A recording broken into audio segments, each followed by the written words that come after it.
Hi, listeners. I'm Janelle Estes, Chief Insights Officer at User Testing.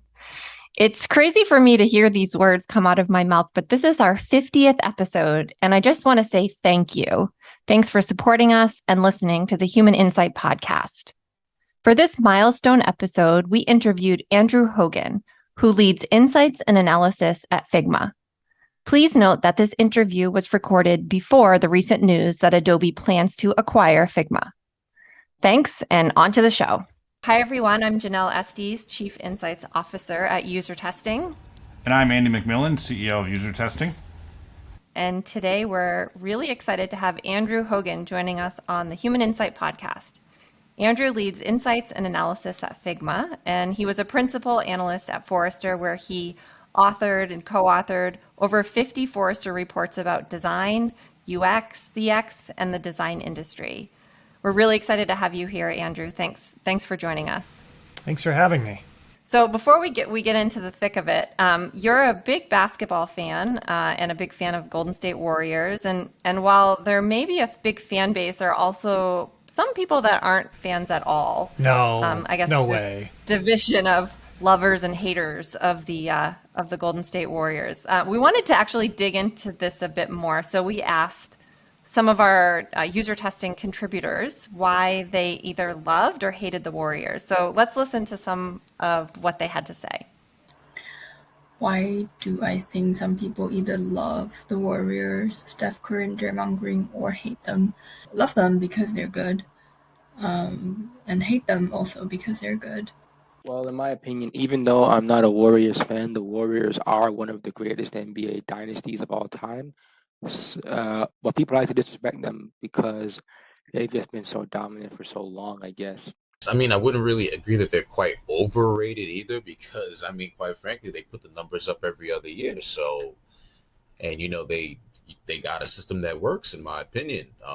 I notice like every new player they bring in, it's not like they're just really just bench warmers. They kind of really do make sure their players get the work done. Whether you hate or like Steph Curry or Draymond Green, you have to accept that they are really good, they're top of their game. So there's really no reason to hate them for that or disrespect them for that, but people use them being overrated as an excuse to hate them. Well, I mean, some people just like to see winners lose, so It's like the Patriots. Either love them or hate them when Brady was on there. So, I mean, so you either love the Warriors or hate the Warriors. I would say I don't like the Warriors, but I don't hate them. But I want a new team to win the finals and become the next stacked team like the Warriors are right now. For other people, myself included, definitely feel like, it's the Warriors again. Steph Curry, he's a beast. I don't know. He's three-pointer. He's insane. It's every clutch shot. He's one of the best players to ever play the game. He's definitely not underrated. I feel like people hate on him because of how hyped up he is, but he's actually really good. So he makes his shots, and he literally carried an entire game during the finals. So I don't think he's overrated at all. They're a fun team to watch. They really are. Steph Curry's a very likable player, very relatable. People hate them because of their dominance, or they love them because of their dominance. So it's a double-edged sword, I guess you could say. When it comes to ball, I'm not very critical. I'm personally a Knicks fan, so it's I already know what it is to be disappointed and all this stuff. So I take it easy when it comes to ball these days. All right. Super interesting to hear the reasoning behind why people either love or hate the Warriors. I know you're a lover of the Warriors. Could you empathize with any of the haters? Yeah, I mean, of course. People want to see change. They want to see somebody new on top. They want to see some new things. I was surprised nobody said anything about shimmying the salary cap or being light years ahead and the ownership quotes. But I don't know. I get it. I get some of the frustration. Winning does that. Yeah, I mean, as someone based in the Boston area, I think people have plenty of opinions about teams like the Patriots. And the Celtics. I mean, if we want to go the Boston route, so it'd be fun to dig into that some more. But it is, I mean, sports is such an emotionally charged thing.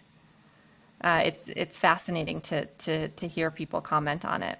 I think one of the most interesting things is to think about it as, soap operas for people who aren't culturally allowed to watch soap operas. What's happening in the off season, which character is doing what. And Boston has certainly had its share of characters. The Warriors have their share of characters. It's pretty cool to think about it that way. Yeah, you're totally right. You're making me feel better about some of the TV shows that I might be watching that I probably should be doing other things with my time. It's the same thing. It's all the same. It sure is. Awesome. So, you've been in the design space for your entire career. So would love for you to spend a little time telling us a bit more about yourself, the evolution of your career and what you're up to at Figma these days. Yeah. So the place where it started is actually with mobile apps and trying to get, help companies build mobile apps that would help them build better relationships with their customers.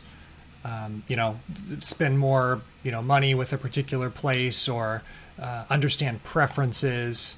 And then from there, you kind of get into this like, well, what are we doing? Are we driving immediate sales? Are we building some loyalty? And then you end up in this, CX space of how loyalty is so essential to business. And then when you think about how to do that well, then all of a sudden you're talking about design and you're talking about how to create something with emotional resonance that helps somebody solve a problem, meet a need, something else like that. And so that's kind of the progression that I've been on throughout the time that I've spent doing this. And then at Figma, now it's, well, what is our amazing community doing? What kinds of things are they building? What do they care about? And what are we learning about what's working really well for them? So we've done some great research about collaboration. We're doing some great research about the hiring practices of successful companies. And then also, what is it that's happening with design at large? This is a field that, barely existed a couple decades ago, and then now is, seemingly like a major economic force. So it's pretty exciting. So, Andrew, I just wanted to jump in and sort of dive into some of that deep understanding. Like, you've been in and around this space, and I'm sure that your expertise and background has come from just, so many years of talking to designers, design leaders, all kinds of folks that collaborate in and around design teams.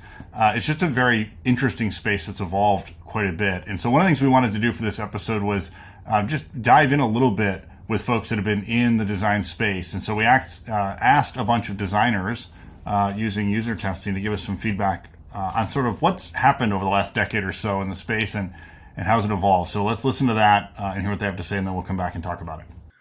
A lot has changed. Obviously, I think like 10 years ago, we used to think that design strictly refers to something you can see.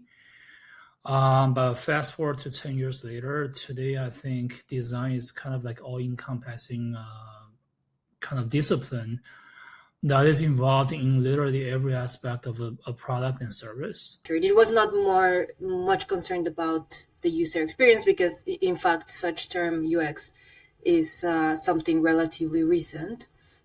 So, and now it's something that is core, right, to websites and to businesses. So putting yourself in the shoes of the customer, the user, and the market at large, and doing user research and conducting interviews. In the last 10 years or so, what is your favorite new tool or technology that you regularly use to do your job? So I think Figma, I don't know if that's I don't know when Figma started. I started using it a couple of years ago, and I think it's an excellent collaborative tool. Something like Figma, I think without these tools, it will be really time consuming if we were to do it on the manually on the whiteboard or on paper, which is great exercise, but to kind of have a collaborative tool. Just so everybody can be on the same page and you can make the design process a lot more streamlined and easier. If you would look into the future, how will design change in the next 10 years? I think you'd have it even more simplified, and you'd be working with more algorithms to create the perfect design. There'd be more technology involved and less human thought going into it. So if you want something, it will just kind of do it for you. It will just be part of the whatever is trending in terms of technology, like AI or like AI, AR and VR. Everything right now is more like artificial intelligence. It's more like AI, and the lay person, just the average person, to design things elaborately will become probably much easier. It's gonna continue with these user-centric patterns, so it's going to keep on placing the user in the center. I don't know if perhaps it's going to take it to the next level in this regard. But also because there's like this growing trend of virtual reality. So I don't know if that's somehow going to be more incorporated in like day-to-day experiences with websites. Maybe not. All right, as we come back from that, I do feel like I should mention that our producer Nathan talked about how passionate these folks were when we ran this test, and that most folks were even running long on our test and really just had amazing things they wanted to share. And so I love when you get to hear from passionate folks talking about how much stuff has changed. But beyond sort of our enjoyment of how much people enjoyed sharing with us, what are some of your thoughts, Andrew, and what resonated with you? I think one of the most fascinating changes is how much more collaborative it's all become. How many more people are involved in a design process and how many more people have to be accommodated within a design process. It's tough to, get people in a room and kind of like whiteboard, especially in the current environment. And so, what are the tools that have to change? Yes, Figma is one of those, but there are many others. And just for them to sort of think about who is participating, how important it is, and how that shifted is pretty interesting. There's some great stories about lawyers that maybe write some terms and conditions that are a little long, that are maybe have some words in there that people don't necessarily follow along with, and then when they see it in the UI, they kind of realize, well, we should make some changes. This is going to be a bad experience. And once as we all know, once people hear from customers this doesn't work well, then they start to make changes. And then the other fascinating thing in there is how many people mentioned AI and how many people mentioned AI as a creative partner, and seemingly how positive it was. I mean, I didn't see the entirety of the clips. Maybe some of the things that were cut out were negativity, but as a partner, as somebody to help support creativity, AI has some really fascinating applications. Andrew, I think what is fascinating to me about what I heard designers talking about, and your last point about openness around AI, I think that surprised me because design is a very creative thing and it's a very personal thing. I mean, when you're working for a company, of course, like you're working within the constraints of the brand and the constraints of maybe what the design system is or the patterns. But to imagine that designers are okay with part of their job being driven or guided with AI is just a really, I'm surprised by that, because when we think about our customers, right, and researchers who have a craft around this, some of the AI really comes in around the analysis piece. But, there is some of that, there's a skill set there that, some don't believe can be replaced by AI. So I found that fascinating. I think the key there is replacement. It's not replacement. It is augmenting people's creative abilities. And I think that's the excitement you heard there. The prompt wasn't, what's going to replace you. The prompt was, what are you excited about in design, or what do you see the future of design being like? And it feels, it feels really possible that there will be these support systems and these structures similar to the way, we don't lay out type and print in the same way. There's tools to help you do that better. There's support, and there will be support to help people create better and support their creative process if they want it. I'm sure there will be some, just like in chess, there are some who really lean on their AI partners, and then there are some where chess players that don't want to touch AI support or analysis support. And so I think you'll just see different approaches from different places. And the key is it's not going to replace human ingenuity, human creativity. And anybody who says that it will, very skeptical about that actually working out. Yeah, I love the skeptical eye for sure.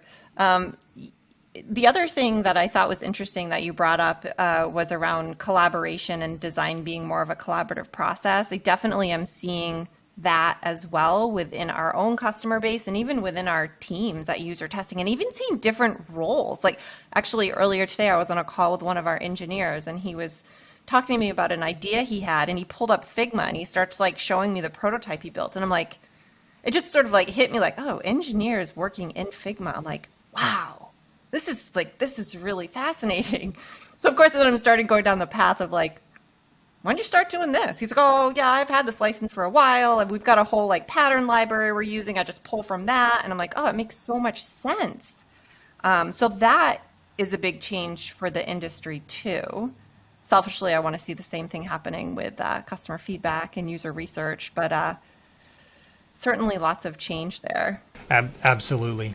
And that brings with a lot of things, like what's the role clarity, right? When that engineer interacts with the designer, who makes the call, how do you think about integrating their feedback with customer feedback?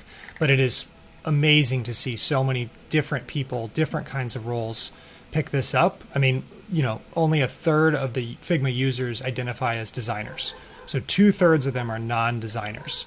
And that just tells you something about participation and who is participating now.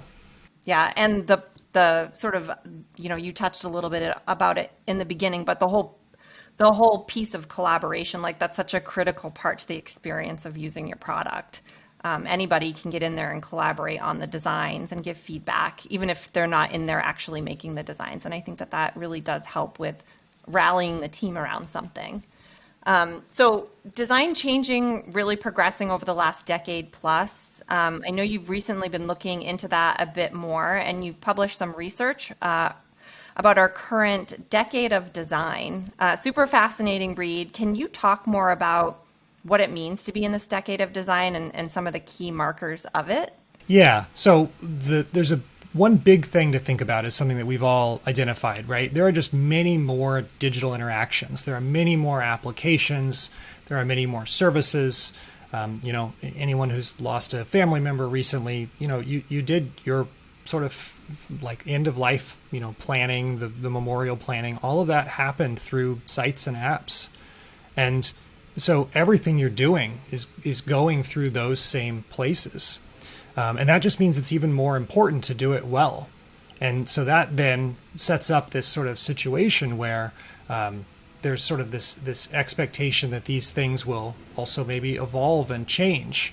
And then there's these new economic models for, subscription, for, using, thinking about, daily active users, monthly active users, and usage-based work. So you have these sort of big kind of macro changes in how people interact, and in the ways in which companies, make money from those things and sort of support them.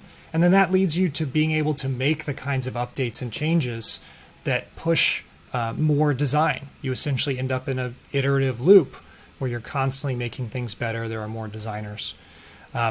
It then sort of cascades from there. The U.S. Bureau of Labor Statistics actually created a new job recently. It's no longer, digital design is no longer part of development alone. Now it's, web and digital interface designer.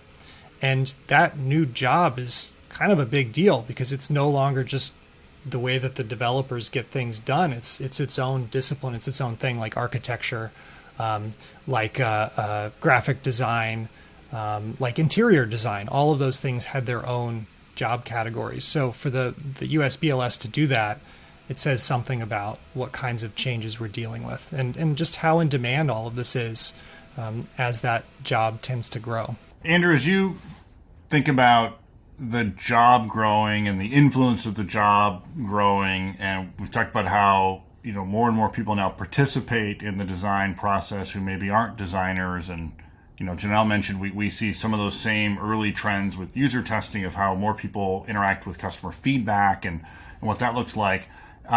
What are your thoughts on sort of those things happening in parallel, or maybe also, like coding's another example of where simple coding is something a lot of people are getting some background in. My kids go to, they have coding experience in 8th grade. So even if they end up being designers or customer researchers, like they might have some coding background. What do you think about sort of all of these things happening in parallel, and how do teams do that to be able to maybe understand each other more, but also go quickly? Like, how do teams work together when everybody has a little bit of experience in everybody else's area? Yeah, so some of Figma's research into collaboration gets into that, and there's like 5 big behaviors. We did published a study. There's obviously role clarity is really important. Who has the final call in this? The team having some level of rapport to be able to give each other feedback, and feedback would be the third thing. And then being able to reflect on how well those first 3 things are working. Are we giving each other the right feedback? Are we clear on roles? Are we clear on how things are going? And you end up with a set of sort of, I don't know what I'd call them, like recursive, like self sort of referential sounds bad, but you end up with this sort of ecosystem of how teams work well. But it requires effort and thought to be able to effectively to do it. If you just sort of leave it to chance, the team will probably end up kind of frustrated, and it'll be a big problem. We actually found out that teams that did those behaviors well, it was as impactful to them creating a good product as the, clear timelines, clear goals from someone like an Andy, telling the team, here's what I really want you to achieve. These are your metrics. It was as impactful the way that they worked. And things like that just are so powerful for helping kind of, if we're all changing how we work, sort of forcing everyone to take a step back and say, well, how are we working? How is this going?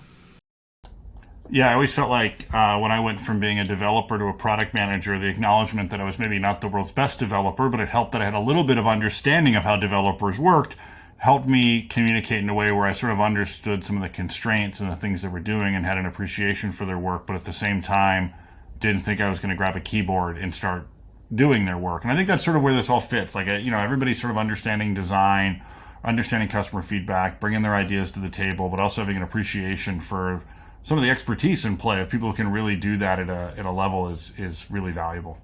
That's such a great point. The sort of the sometimes the reflecting on how the experience is going helps you to realize how good somebody else is at something else that is part of that process. And you should point things out, but you also maybe should let them write the code, let somebody else do the bulk of the design work and contribute ideas, contribute feedback, all of that. Maybe piggybacking a little bit on that, Andrew, we've been talking to some shared customers, folks who use both user testing and Figma. And I have noticed, some level of, I guess to reel it back a little bit, when I because I primarily talk to teams who are trying to figure out how to build more customer feedback into their product development process or whatever process they're involved in. And what they've recognized is that they can't take on all of this on their own. They have to actually bring the team along. And a lot of times, the people that they're bringing along are designers. So when you're talking to your customers, and it's interesting, you mentioned only a third of your users have the design title in them. But when you're talking to like your typical user at Figma, are they also telling you that, they're doing some design, but they're also getting feedback and iterating on it on their own as a designer? Like, are you hearing more of that than maybe you have in the past? Certainly so there's a few different cultures within design. There's sort of like an open design culture, we're going to share things and we're going to get feedback, and it's not my idea, it's our idea. And then there's a sort of more closed, like, this is my thing, I'm going to come up with this and it's going to be the best thing, and no one will have sort of, will have come up with anything better. And I think we can all think of different companies that kind of represent those kinds of perspectives. But when you really think about the companies that are successful, they're certainly still getting lots of feedback from different angles, whether it's from customers, whether it's from each other, whether it's from a separate team within their organization. And those teams seem to be doing really good, strong work. And those teams seem to be also maybe happier because they're having these ongoing conversations, as long as they can get clarity about who makes the final call. Because that is certainly something that comes up when people sort of spin around in circles, getting feedback, different kinds of opinions that maybe aren't fully grounded. That seems to be really frustrating for teams. And somebody at the end has to say, this is the thing we're doing. This is what we're shipping. And then let's move on. Let's reflect later. I think that's quite insightful. So maybe to piggyback off of that insight, you've been exposed to what I would say are some of the best and most innovative design teams at places like Forrester and certainly at Figma. What are the sort of best practices you see across the industry, especially as it pertains to sort of big, global or kind of enterprise level organizations? So obviously on this podcast, we care a lot about feedback. Feedback is big. I've talked a lot about feedback. And then feedback from customers and testing with customers is really big. Getting input along the way, getting input as you're building. You don't have to do the thing that they say, but certainly hearing the thing that they say is really valuable and seems to set teams apart. The other major trend that's happened is design systems and the rise of design systems and their importance. We haven't talked that much about that on this, in this conversation. But I think in my time at Forrester, it was like 70% adoption of design systems, and the ability for developers and designers to work better together through a design system is also really important. I know there's some data from Forrester about the speed of development when there is a design system. I think it's like 30% faster for developers to do their work, and it can even be bigger depending on the situation. So I think there's a feedback component, there's a design systems component, and then there's also this realization that design can impact things at a business level. Call it big D design or business design or whatever you want to call it. But just having the sort of respect that it's not just about moving pixels, it's also about solving business problems is a major component. We did some analysis on recent earnings calls for some of the biggest banks and retailers in Q1 of 2022. And we saw some numbers that 16 out of 20 of those companies mentioned intuitive, seamless, something along those lines. And, maybe you as the CEO could tell me, maybe don't pay as much attention to those earnings calls and what they say on them. But to someone, reading between the lines, I think if you were at a company that highlighted your, redesign of an app on an earnings call and said, this is an important thing that we're doing and we've fallen behind, we need to step up and this is what we're doing, that's just such a sign of respect. And probably gives a huge boost to that design team too, for the work that they're doing. I agree. And I think to your point at the very beginning of your answer, it sort of highlights that focus on understanding your customers, right? Being able to highlight that listening and then the reaction and the design work that goes behind it. I think it's really powerful. It's a great point.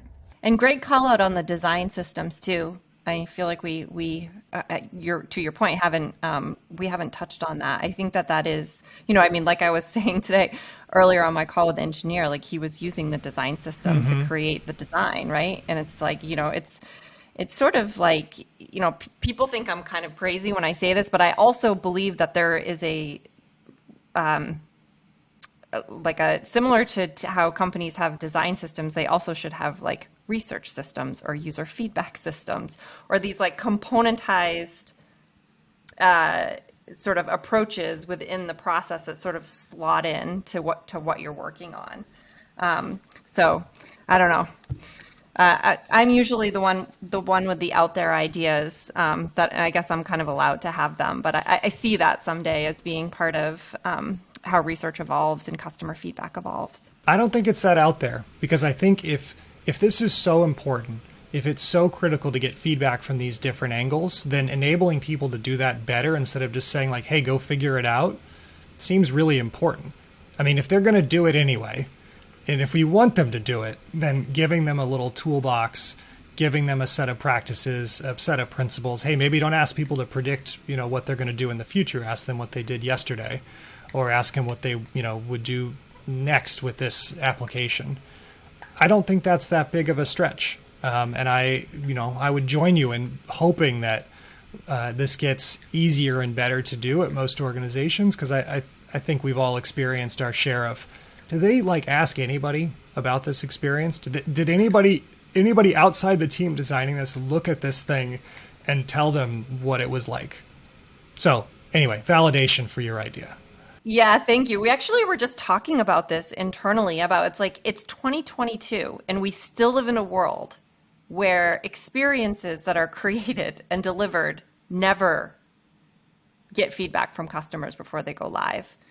You've got everything else baked into the process, right? Design has come such a long way. I mean, that used to not be a thing that fit into sort of every cycle or every release, but that is pretty standard at this point. We talk about the QA process that's weaved in at the end. There's all of these steps and all of these things that happen, but programmatically across the board, the customer is not pulled into that process, generally speaking. And that is wild to me. Yeah, it's to your point, Janelle, imagine shipping the product, not having QA'd it. We would never do that anymore. But yet, to your point, Andrew, we sometimes ship it and think nobody outside of the engineering team has ever used this thing. Sort of fascinating. Yeah. All right, we're going to flip over to the lightning questions. So these are the questions that we ask every guest that comes on the podcast. So tell us, what's a book that you've recently read that you'd recommend to our listeners? Orbiting the Giant Hairball. That is a book that I would recommend everybody who wants to think about what they do at work, how they might do something different in the future, which we should all sort of be learning, changing, growing. And then also maybe anybody who's ever been frustrated by trying to make changes that you think should happen. It's a book by a former Hallmark designer and rose to sort of a creative management position there, and has done lots of creative consulting about how to have responsible creativity within a corporate environment and not go crazy trying to do it. So I recommend anybody that wants to grow and change and has tried to make change within an organization, read that book. All right, awesome. Nathan's giving me mic positioning advice visually. Sorry for that. Okay, so what's one piece of advice that you'd give someone who's trying to convince others to invest in customer feedback? Try it a little bit. Try to get some feedback. Pilot it. It sounds really dumb and basic and well, of course. But the truth is that sometimes people can't imagine how you would get feedback without, totally derailing the project. They can't imagine, how useful it could be to have somebody tell them something about something they've spent so much time on. And they're spending so much energy trying to figure out how to, wrangle internal stakeholders that they can't imagine thinking further about, where else they could go. So trying it a little bit, piloting a little bit, being sort of compassionate about this is another step, this is another thing. And then have people reflect on the experience afterwards, and after the project, ships, or maybe after there's some sort of milestone. And then, that technique will then probably make them realize, hey, this person said this thing and it was really helpful. It helped us make this decision. I think it's easy to set up the biggest, most perfect process in the world, or to say that you're going to do that. And sometimes that's not what the situation calls for. Sometimes it's to just do it a little bit. Yeah, totally. I think some of the biggest, challenges that I've seen with teams that are really eager to do a better job of listening to customers is that they do come up with this big process that they want to deploy across everything. And your advice on just starting small, do a little thing, little at a time. It does sound super obvious, but so important, especially when you're in a culture that doesn't do this regularly. You will fail if you try to deploy a massive customer listening program overnight. And then you have to tell people about it. That's the other thing. You can't forget the Yeah. evangelize. This is the thing. We did this and it worked, and here's what we learned. And so that's the sort of second component. Do the small thing and then tell everyone. Yeah, absolutely. So you've spent a ton of time looking at design, being part of the design field. When you think about the future of design, what are you most excited about? I am so excited to see what people make next. And I feel like humans, when they get tools in their hands, do these great things. And they get new tools all the time. And the tools, change all the time. And to watch what people do and what they think of and how they get creative and how they build what they're thinking about, I just fascinated to see how that'll play out. The other thing that I'm really excited about is the explosion of diversity of people coming from really different backgrounds to design, which was, a pretty homogenous group 20 years ago.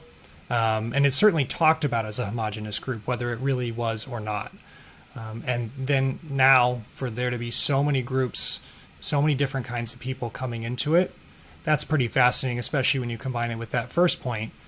If you have new people with new ideas building new kinds of things, that's going to be pretty cool.